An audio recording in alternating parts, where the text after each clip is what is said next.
I said to my management, I'm not even asked if this never comes out, do you know what I mean? I just want to make this record. It's very liberating, and it reminded me of the time doing Definitely Maybe, because you haven't got an audience. A Noel Gallagher audience? What is that? I don't know yet. We'll find out. It was a great feeling. And there was no internet forums. I haven't got a website. Nobody can contact me. I don't contact anybody else. The only people that knew I was making a record was the wife and my manager. And it wasn't even like we're making a record. It was like we're doing these songs for me.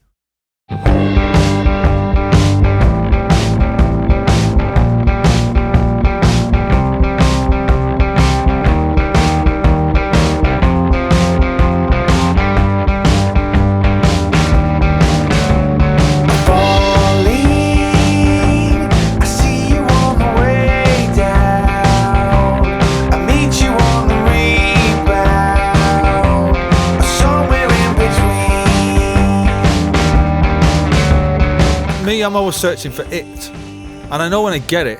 Sometimes I don't know how to get there, but when I hear it, I know what it sounds like.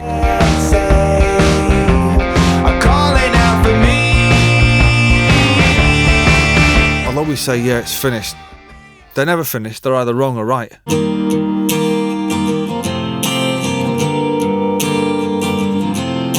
I've never been in a studio ever with no material and just gone in and said, oh, I've got this idea.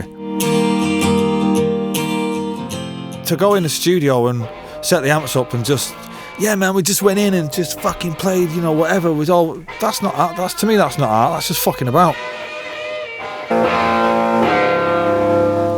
To me, art is writing it and rewriting it. To get from a point of playing the first chord to listening to it at the end, there's got to be some kind of emotional journey between you and the song. It can't just be like fucking 1,000% inspiration. It doesn't work like that for me. 1, 2, 3, 4.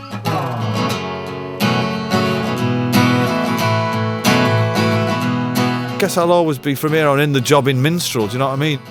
He's got the acoustic guitar and we'll try and write great songs. Sometimes it happens and sometimes it doesn't. I like the discipline of that. It's like, this is what I've got. I've got no band. How am I going to do something new with this?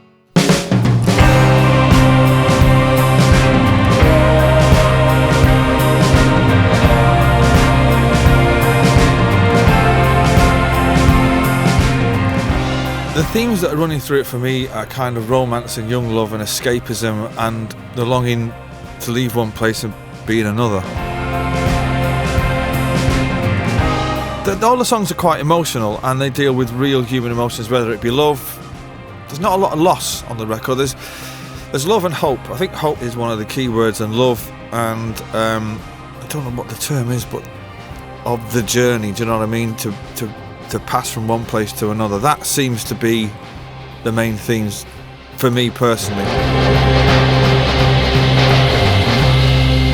You can't fight the feeling.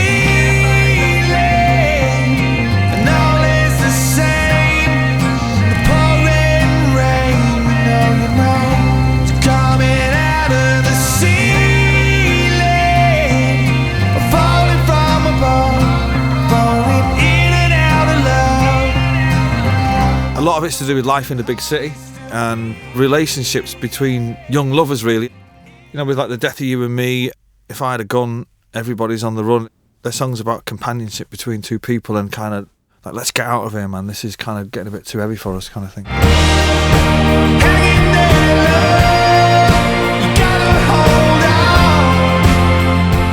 To me, it says something in it that I've never said before. It's like, you've got to be strong enough for love.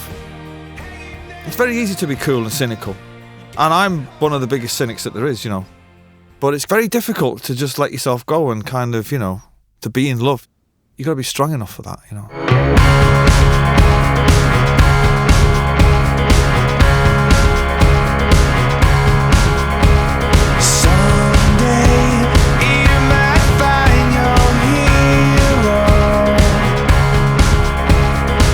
So what happened is, we go to this place in Twickenham. It's like an old 60s studio. It's got all vintage equipment in it. The day that I started, I was halfway through and my wife rang.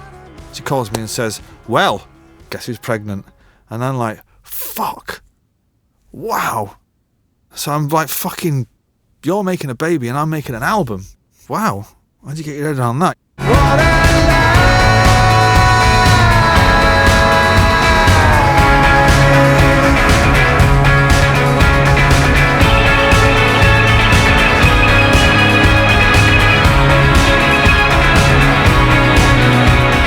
That was all great, and then we kind of got some backing tracks done.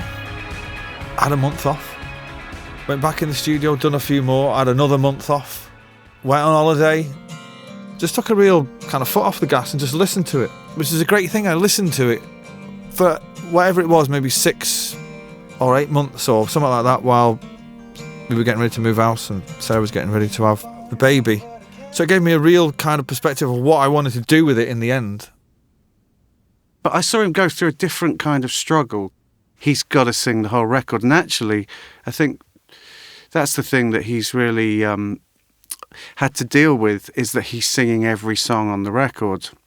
And that's quite a tall order because he's never had to do that before as such.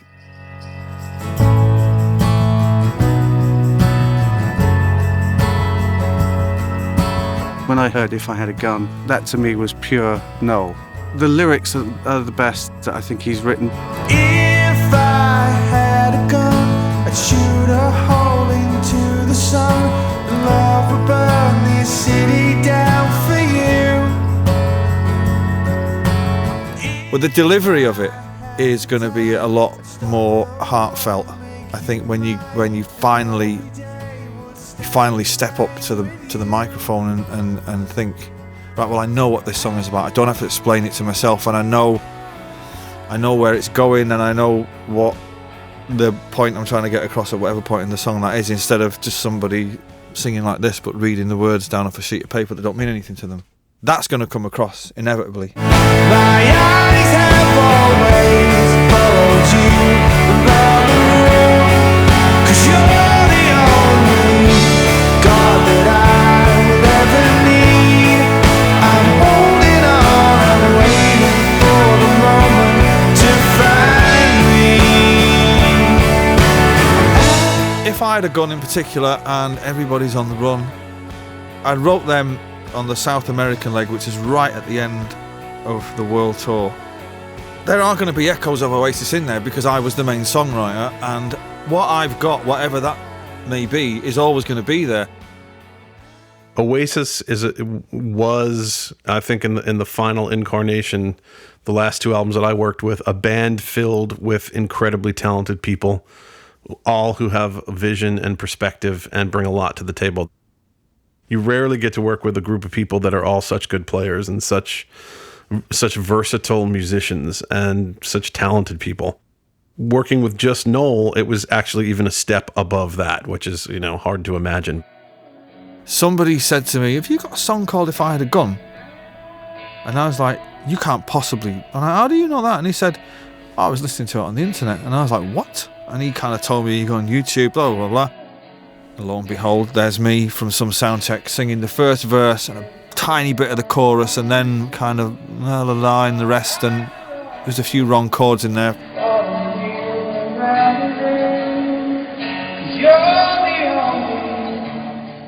Unbeknownst to me, there's kind of kids in there or staff recording them on their mobile phones. Same with Everybody's on the Run. Not many of the words, but just kind of feeling it out. And so someone's put them up on YouTube. So I'm on YouTube watching this, and I wasn't thinking, oh, how dare they? I was thinking, oh, it didn't really change that much. I kind of nailed it first time round, really. Then all these people have started finishing off the words and kind of doing these weird chord changes, which is quite flattering in a way. There can't be that many songs on the internet that have been covered before they've been written. And love will burn this city down for you.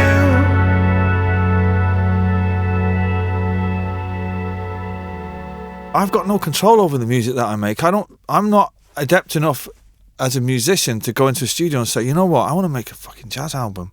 I can't do that. All I can do is sit with a guitar and wait in hope for something to happen. And that's what I do, I call it going fishing.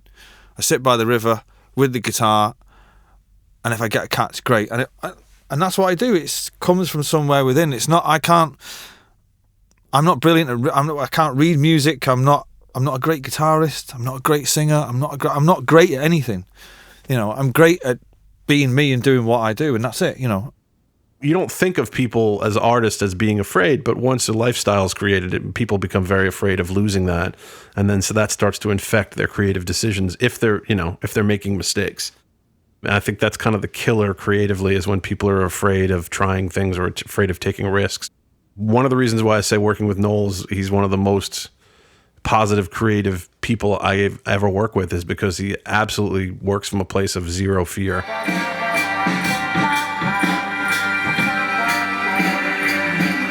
I've listened to a lot of the Kinks, and particularly the Village Green era. The sound of it is one thing, which is just incredible. But his style of songwriting, and his different styles of songwriting, is amazing. Yet it's still, you could perceive yourself as hearing it in holiday resorts in Hawaii and stuff, but it was always English. It was always kind of an English take on it. And I love him for that.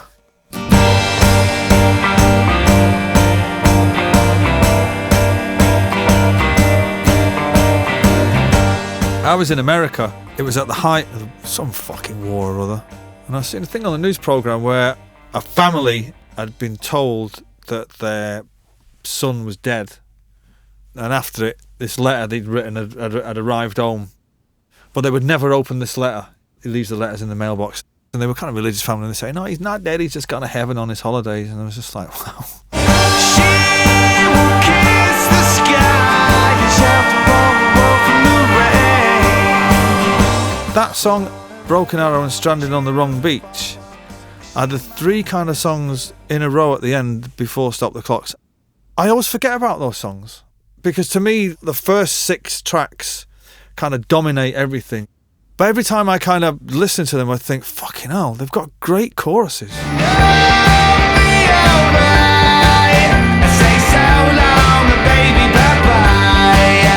Yeah, I'm quite proud of that little trio of songs.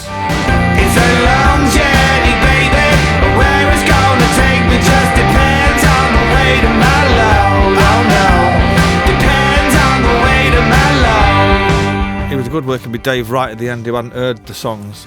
I kind of sent him the tracks, and he said, it's great, but I need to come to London and speak to you. And I was like, when are you going to be in London? And he said, I'm not, I'm just going to come in for the night, we're going to talk about it. I was like, all right. He's going, right, I'll be there next Wednesday. All right. And I was thinking, right, well, he's not coming over to tell me it's brilliant. That's for sure, because he can do that on the phone. So he's coming over because he wants to lay something on me, and I wasn't quite sure what it was. I mean, I don't think anybody wants to hear when they think they're finished and they're saying to somebody, hey, we're done. You want to help us polish it off? And the person you're asking to has like much more serious concerns about it. I don't think it's a phone call or an email.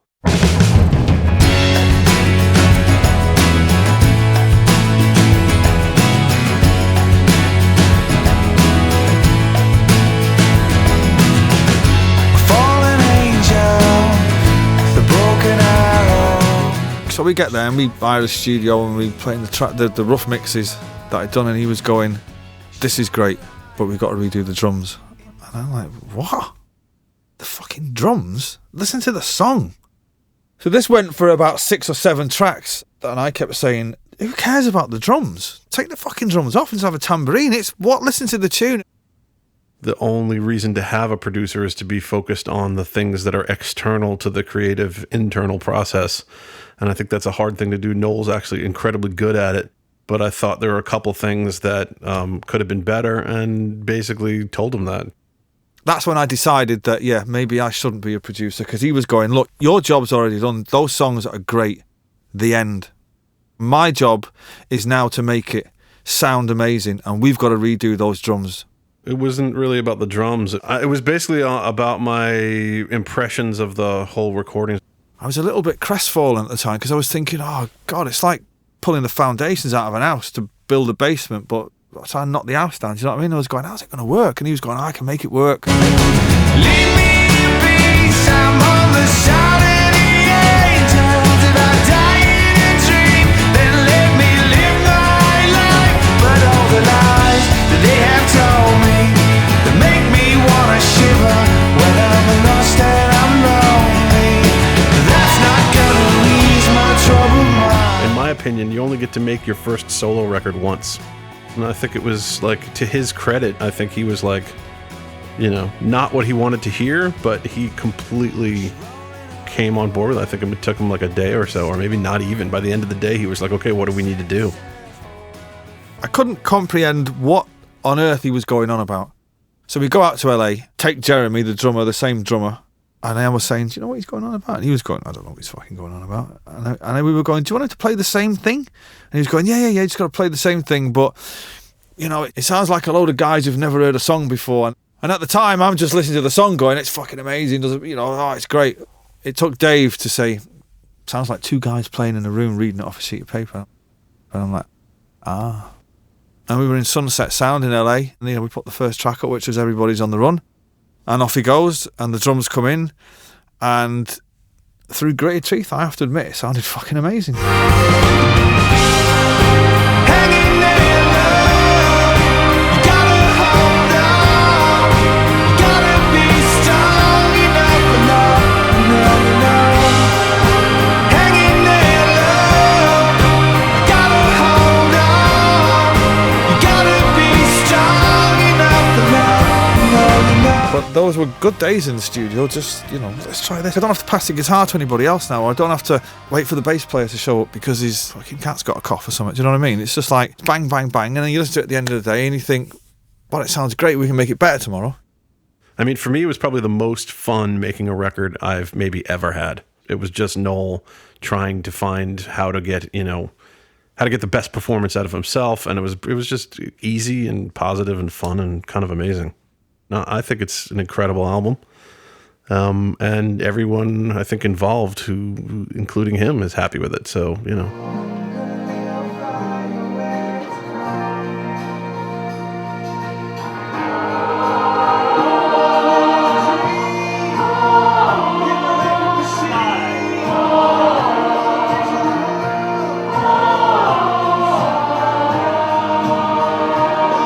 I sent them the tracks. They give you a call and say, well, we've got choir practice on Tuesday. We've done some stuff. Do you want to come up and listen to it? And you're like, all right. You go to somebody's house, to the kitchen in Crouch End. It's actually someone's house. There's actual fucking pets in this house and kids watching telly. There's about 20 or 30 people. Well, the full choir can't come tonight because, you know, blah, blah. There's just going to be a few of us. So I kind of, oh, we've got the chair for you here. And like, I'm all right, I'll just stand at the back. I'm cool, man, you know what I mean? And they're like, no, you got to come down and get, you got the choir all around you. And it's all, they're all kind of like school teachers and fucking, you know, accountants and all that. You're kind of sat on this chair and they're all staring at you. And then they start singing your song, you know.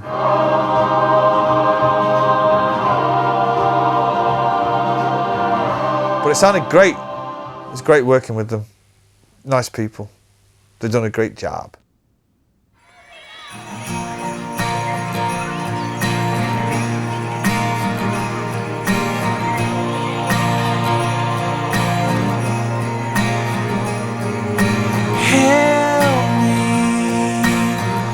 Find the light that's shining on me, to get back what they've taken from me, and build a little fire where it's cold. For a year and a half, I hadn't said a word.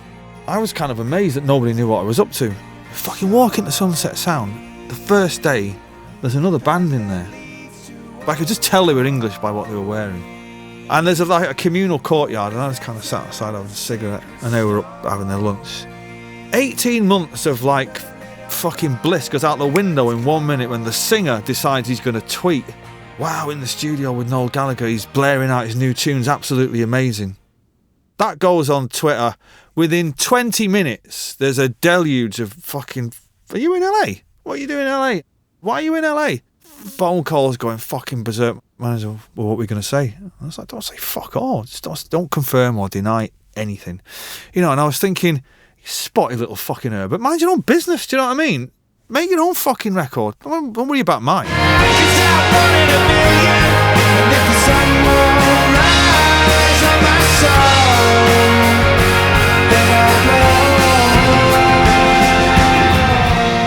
And we were in Sunset Sound for a week or two doing that.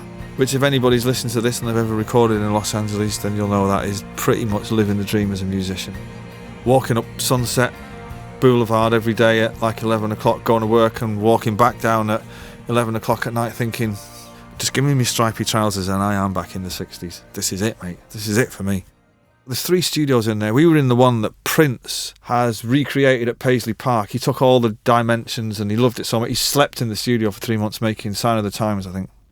And the other studios is where the Stones had done some of Exile on Main Street, and Zeppelin had done Led Zepp 3 there, and all these great records. Riders on the Storm was done there by the Doors, and it was like, fucking hell, this is it. Seeing all the pictures, Jim Morrison and Jimmy Page and all that on the wall, it's like, wow.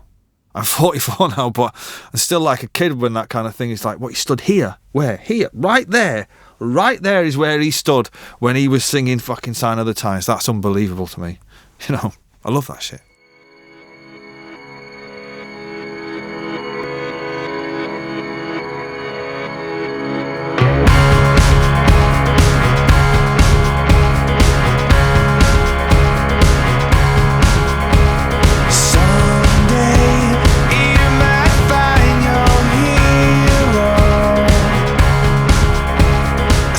About things that you love but are bad for you, drinking, women, smoking, hero worship, but thinking, but aren't those things fucking great? Sausages, bad for you, but I defy anybody apart from Morrissey not to be down with the sausage.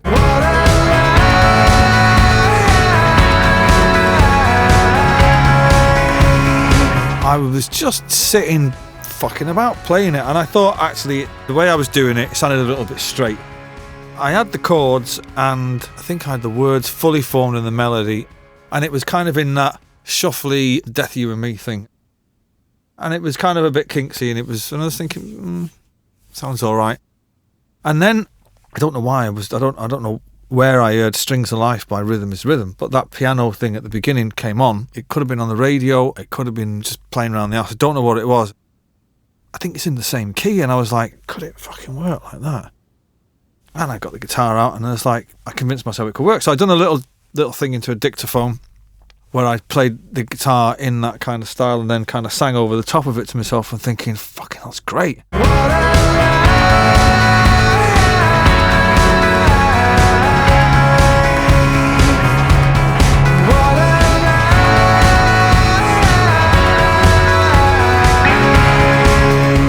So I booked a studio immediately in Dean Street. There was just me and a guitar, and I brought a bass. No drummer. Kind of got a drum machine out, and we done the drum pattern. Can anybody here play the piano? There's one engineer kid who was just making the tea. I can play the piano a bit. And I dragged him in, and I told him what I wanted. He played it, and we sampled it. And over the course of a day, he was like, fuck, this is going to work. This is fucking brilliant.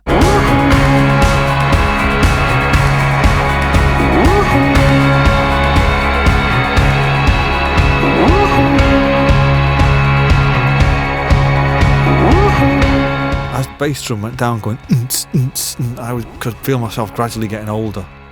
And I was like, this is a bit young for me. And anyway, so I finished the demo and I took it to the office and I was like, tell us what you think of this. It's making me feel a bit fucking queasy.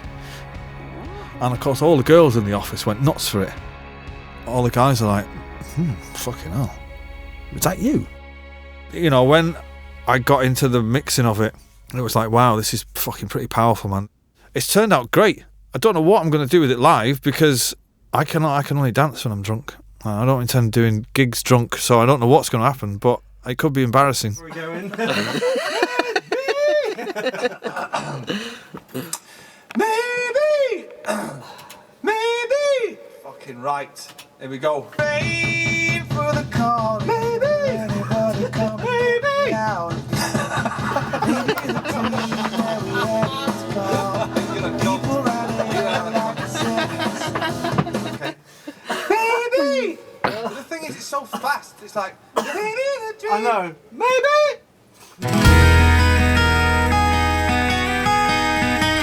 I'm a slave to whatever songs I've managed to pick out of the river, Luckily for me, a load of songs came along that lent themselves to kind of different instrumentation and different ways of singing, different arrangements, and not the standard stadium rock thing. If you like, there's actually a sort of what I would call a minory, jazzy element to the songs, which I know he's not a big jazz fan, but he's sort of, I think, sort of like dipping into it, you know. From people who will be the death that you and me, 'cause I can feel the storm clouds sucking up my soul. A song like The Death of You and Me, great, that just happened. And the more I listened to it, the more I thought, oh, fucking, I can hear New Orleans in this. I can hear the rain in it somewhere, and I can see the guys walking, doing the goose step thing through the French Quarter. I can see it, How do we get that onto record?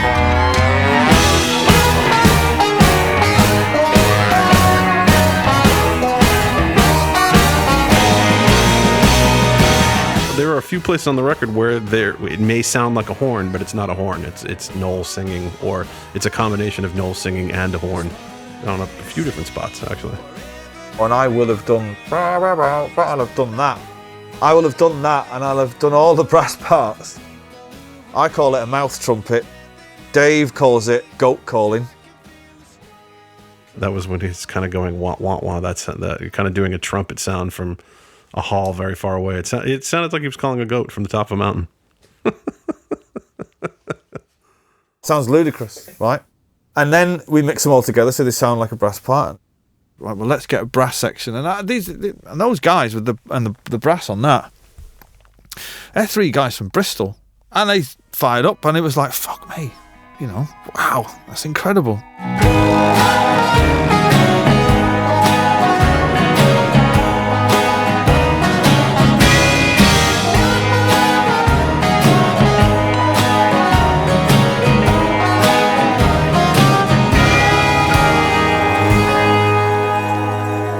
It wasn't ever really intended on being the sound. It was just kind of a mock-up for what a trumpet would do. And then we never really beat it. So it just wound up staying in. Apart from What a Life, the other 9 songs I can sit and play on the acoustic guitar, and they're just as powerful, and they're just as direct, and they mean as much, and they're just as valid versions. Yeah, he is totally receptive to suggestions, but what happens is that something will have a little bit of a life for a second on the track, and then it'll go away. And he always goes back. He likes to strip it back and go back to certain basics. The guitar and the tambourine and the vocals, that's 90% of the song. The rest of it is just making it as good as it can be. I think from a writing point of view on a few things, I think he has been honest, yeah. When you're 20, you can write about things that don't exist. When you're 45, you've got to write about things that mean something to you, and you've got to say something about your experiences. Or you can still make shit up.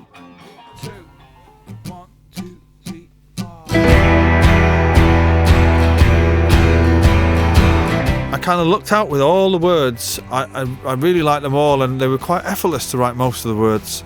And I think they've all got a certain kind of power and meaning to them. Dream On is fucking nonsense. Oh me, oh my, I'm running out of battery. I'm hanging from a ladder. Dream On is pop for pop's sake. The words just serve the music and the tune, so it doesn't really matter about the words. I'm running out of batteries. I'm hanging from a ladder. I don't know what that means, but it's fucking great. The tune is so good that maybe people won't listen to the words.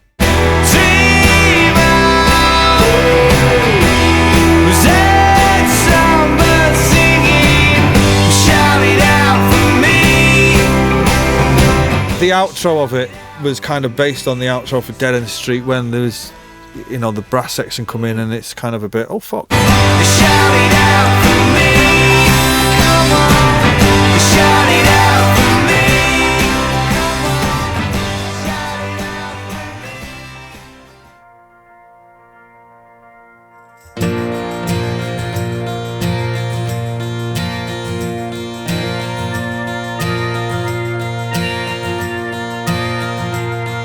Stop the clocks and turn the world around. Let your love lay me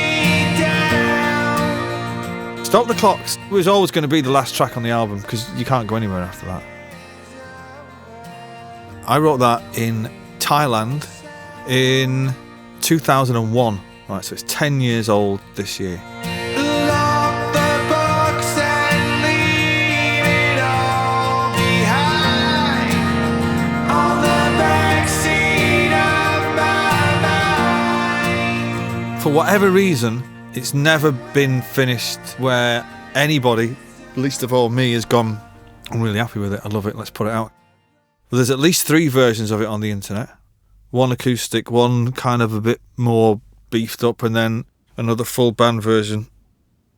So when it came to do this album, I thought to myself, right, if I don't record this song now, that's it, it's never coming out.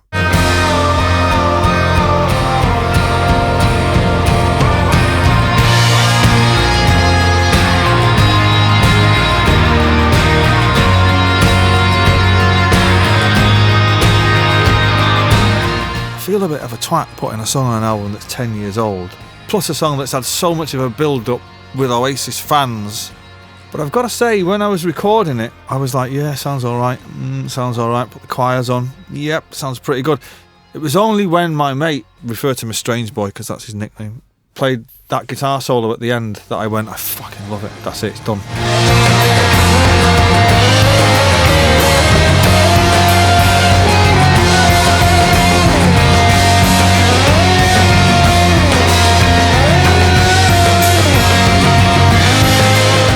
I'd just done this other solo and he went, why didn't you do that on the end of Stop the Clocks? It needs to be slightly melodic, slightly controlled, but slightly out of control.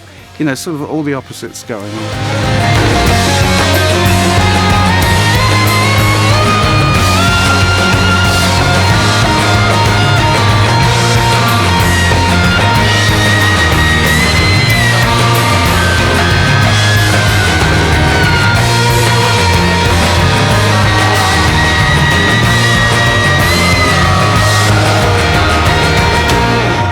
I remember emailing my manager saying after 10 years and 11 separate versions, Stop the Clock's finally finished, and he was going on, I won't believe it until it's fucking in the shops. In Oasis, the benchmark was set within the first 2 years, and fucking God bless us, we tried and tried and tried and tried, you know, to climb those mountains again, and it was just like, in the end, I just accepted that they were just 2 moments in time, forget about it, let it fucking go. So I haven't set the benchmark. A year from now, there'll be a benchmark and it'll be like, right, that's that, you know, and it might be, the benchmark might be down by my ankles, or it might be way above my head, and it may exceed everybody's expectations, or it may just be all right. It may just be another album. We don't know yet. But that's the great thing about it. Who knows?